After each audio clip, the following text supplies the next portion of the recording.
This build-up of intolerance, this build-up of lack of any space or views opposed to those who are in positions of power has now reached a level where it has become fully organized, sponsored by the state, supported by the state, and encouraged by them also.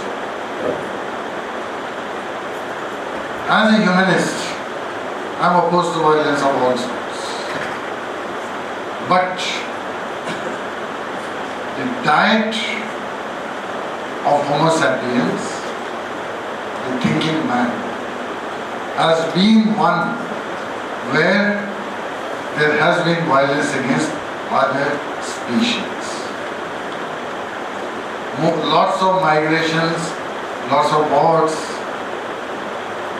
lots of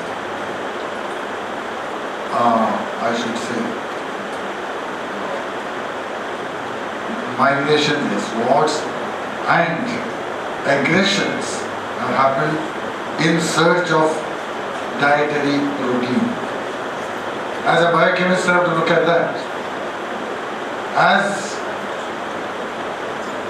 a good constituent of a good diet, you need essential amino acids. And these essential amino acids, the best source of that are the animal proteins. Whether you like it or not, humans have evolved because of consumption of animal proteins. Two processes. One is development of cooking processes. Secondly, the consumption of animal protein have resulted in evolution of the brain of Homo sapiens. So as the civilization advances, the compassion should increase. So even when you are looking for dietary proteins from sources which are not exactly vegetarian, you have to have compassion and see to it that the sources of dietary protein are subjected to the least pain, least violence, until a better source can be found.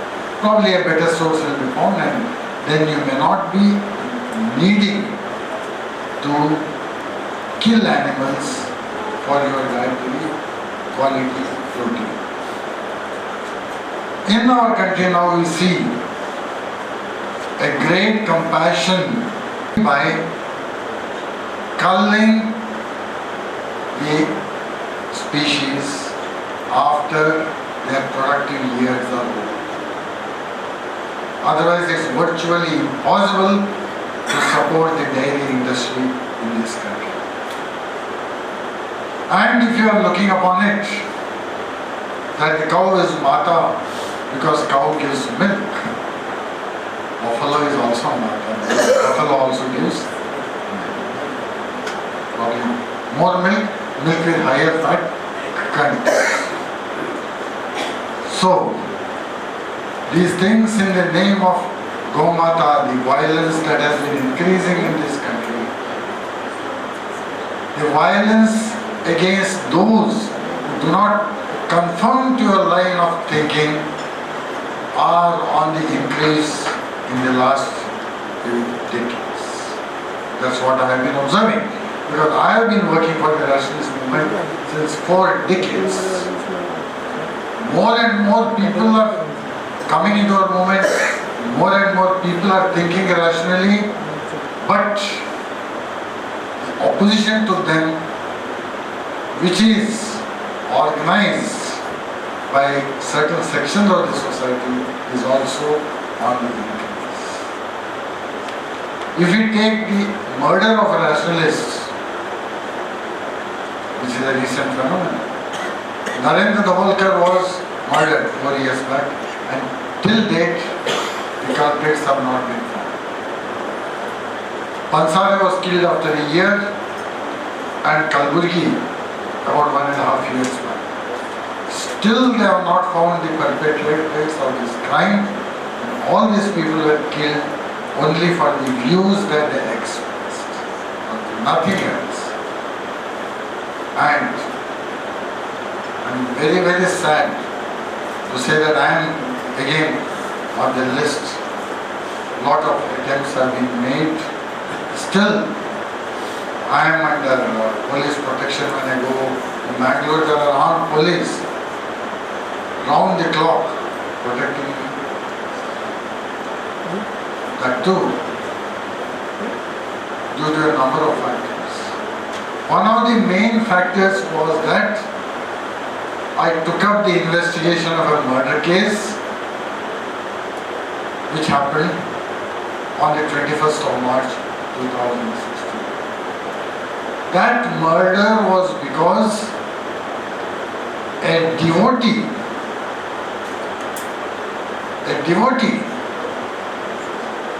was a very devout worshipper of Venkatramana, a bhakt who used to go to the temple every day. A BJP man, to add, was a very active worker, was murdered because he was an ITI activist. He asked certain questions to the management of the temple, to the management of the mutt. Who were the people who murdered him? The very same people with the very same ideology who could not tolerate even the smallest bit of dissent. They were the people who murdered him brutally right in front of his house, in the earshot of his parents, at 5:30 a.m. in the morning, and there were 13 cuts on the body and his head was look. All this because he questioned. In this country, nobody should question. Nobody should think. I don't know how many of you have read the novel of George Orwell called as 1984. He wrote that just after the Second World War. I suggest that every one of you read it. Then you will know how he has foreseen a society like this. I'm not talking just about our country alone, I'm talking about the world as a whole, where you show a common enemy and whatever you do against the common enemy is justified. Whatever violence, whatever cruelty, however you treat them is justified. That's what you will see in this novel called as 1984, where we have even the police called as thought police. They will read your thoughts.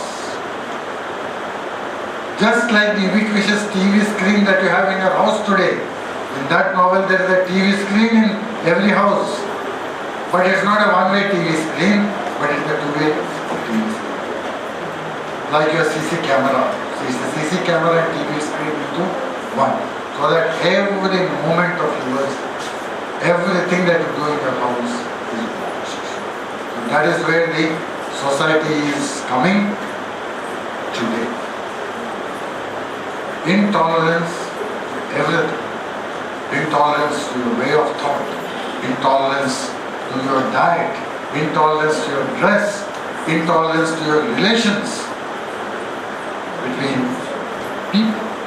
People say that you cannot become friends with somebody who believes in another type of God.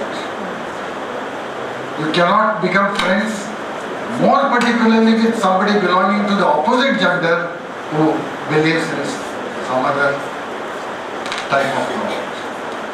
And if you do that, you will be called as a Romeo and people will be sent to harass you. Or maybe they will call somebody a Juliet. They may be having an anti-Juliet squad which may be made of women. Like they have an anti-Romeo squad which is made of men. But probably it will not be made because women are looked upon as a position in this patriarchal society. And I should say the maximum victims of violence are always the women. Like I told you about the case which I took up about this RTA activist who also questioned the temple. He is killed. And who are the victims? His 4 sisters. He was the only earning member of the family. His 2 sisters are married, 2 are unmarried, and all of them are helpless today. And only a few of us are supporting them because everybody is afraid of the violence that the society will perpetrate on you directly or indirectly. I come from a place called Mangalore. Everybody has heard of Mangalore.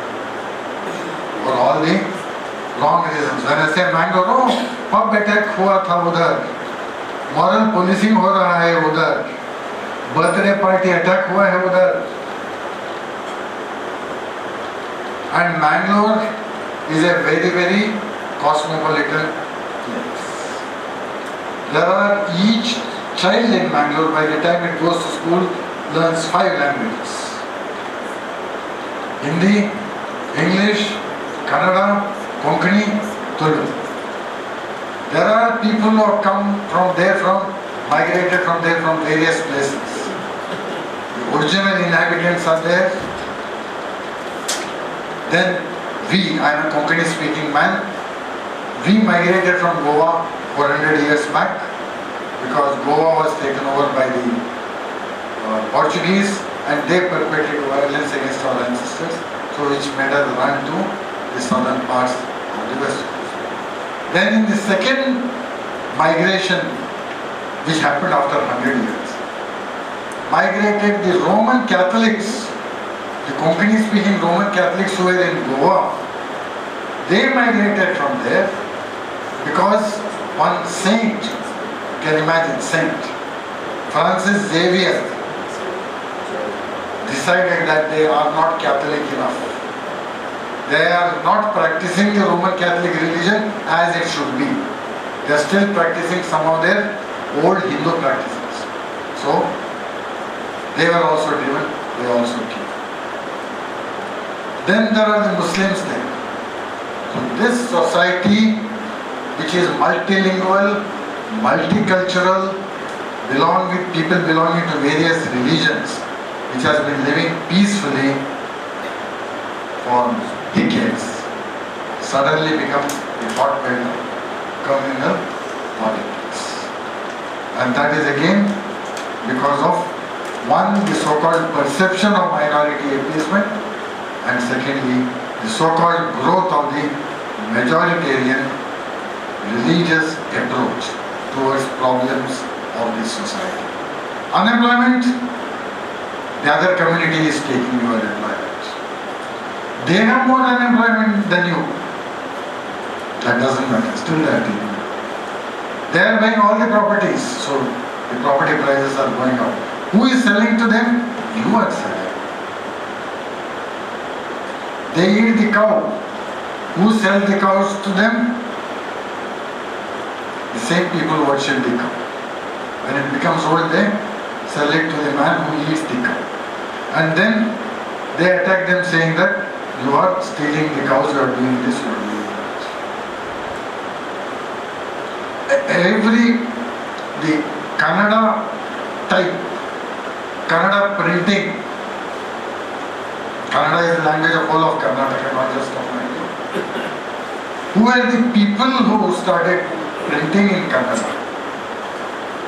Which was the first newspaper printed in Kannada? That was printed by the Protestant missionaries, the Christians. And the same print media is used for spreading poison against the so-called minorities.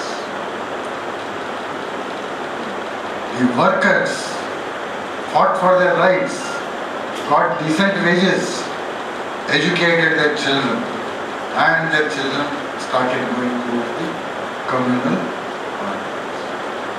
So this is what I have been seeing in my own place, Mangalore, where the intolerance is increasing or not, I do not know, but it is getting organized. What we have to remember is that this was an intolerant society all along. But that intolerance is now getting organized, it is getting state sponsorship, and it is getting even legalized, legitimized by even amending the laws. Of course, judiciary now we say is our last resort left, but even there we are seeing some of the judgments which are looking very, very shaky. For example, when it came to the Babri Masjid Ram Temple dispute, they are saying you should work it out by compromise. The court is there to interpret the law. Court is not there to deliver justice. Please remember this. Whatever legal aid you may say is not delivering justice to the people. The court can only interpret the law as it has been made. So even when you go for justice to the court, remember that so-called justice is subject to various types of interpretation. It also depends on how much you pay your lawyer and who are the expensive lawyers you can hire. Because I see that in very, very heinous cases, the perpetrators are out in bail in 3 months. Whereas somebody who stole a bicycle is still in the jail after 3 years, his trial is not over and he has not come out of bail. But I am telling you, the case I was talking about, the Vinayak Balika murder case, where he was brutally hacked. Those who hacked have been found out, those who paid them have been found out, and mind you, all 8 of them are out on bail. On a murder case of an RTI activist, evidence is there, solid evidence is there, yet all the 8 of them who are arrested are out on bail. Again, let me tell you how violence goes on in the name of religion in our place. There is a place called Dharmasthala near Mangalore. Many people call it as Adharmasthala because they feel that more adharma is happening there than dharma. Because they are saying that you have got an alternate system of dispensing justice also. And many of our bigwigs of the Supreme Court have gone there also. And in that small place, every year, 15-20 women of the reproductive age group are found in the river, and they said that they are committed suicide. One girl was abducted there in broad daylight 5 years back. They searched everywhere, she was not found. And next day morning, 3 a.m., her body was found right in front of her house. With hands tied, brutally raped, stripped, and everything. And the perpetrators were close to the Dharmadhikari, Dharmadhikari.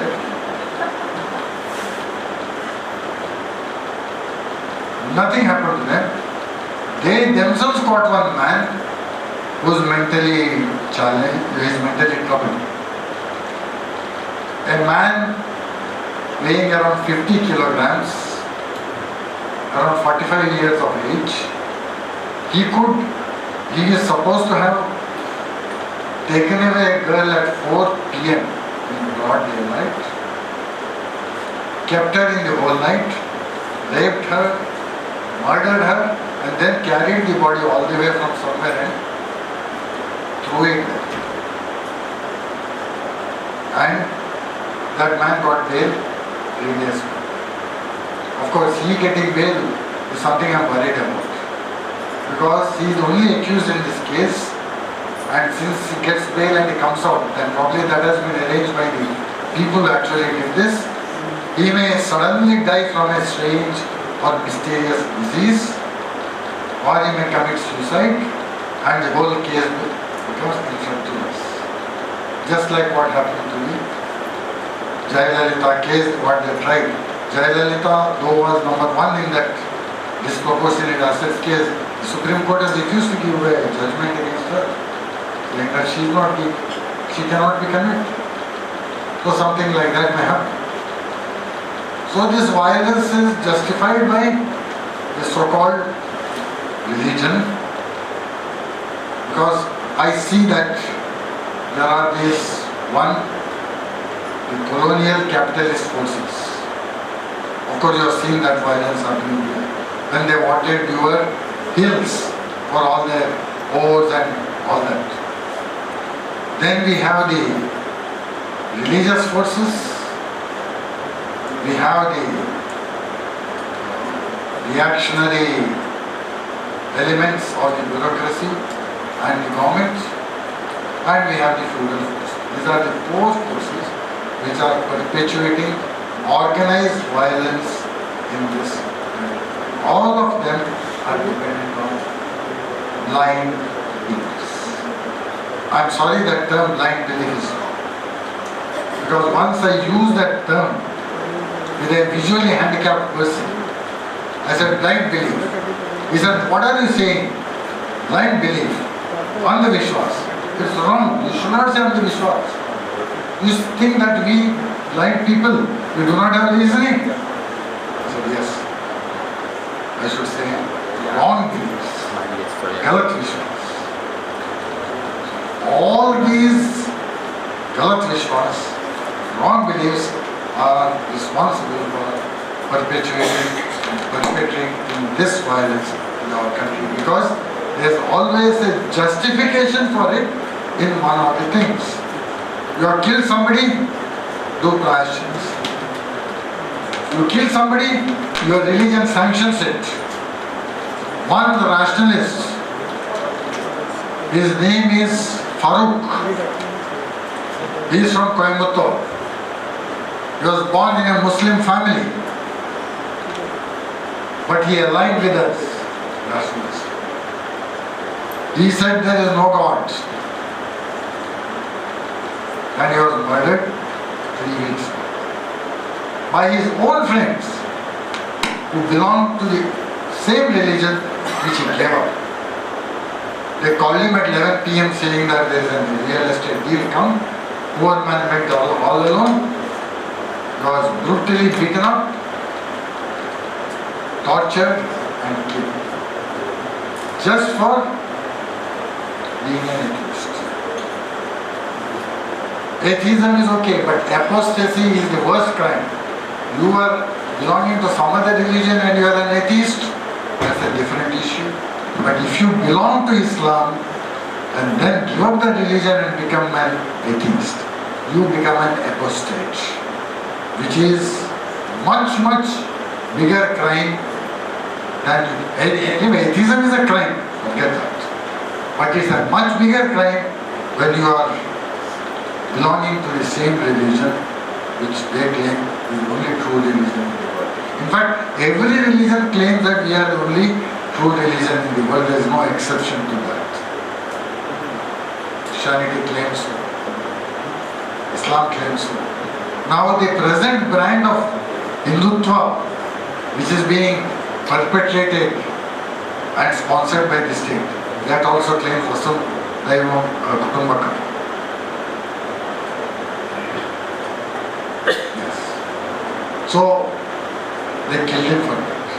What happened day before yesterday in a university in Pakistan? Because you may say, why Pakistan? Because I say we are coming from the partition of the same land mass. Same culture, same language, same ethnicity, same people.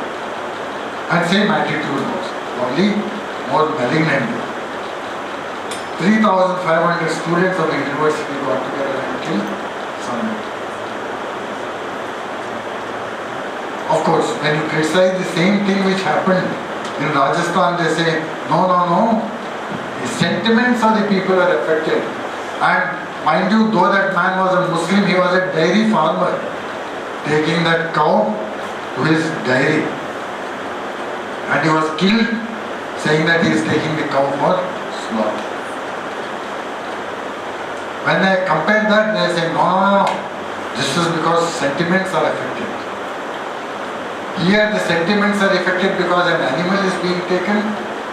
Their sentiments are affected because a non-existent entity is said to be non-existent.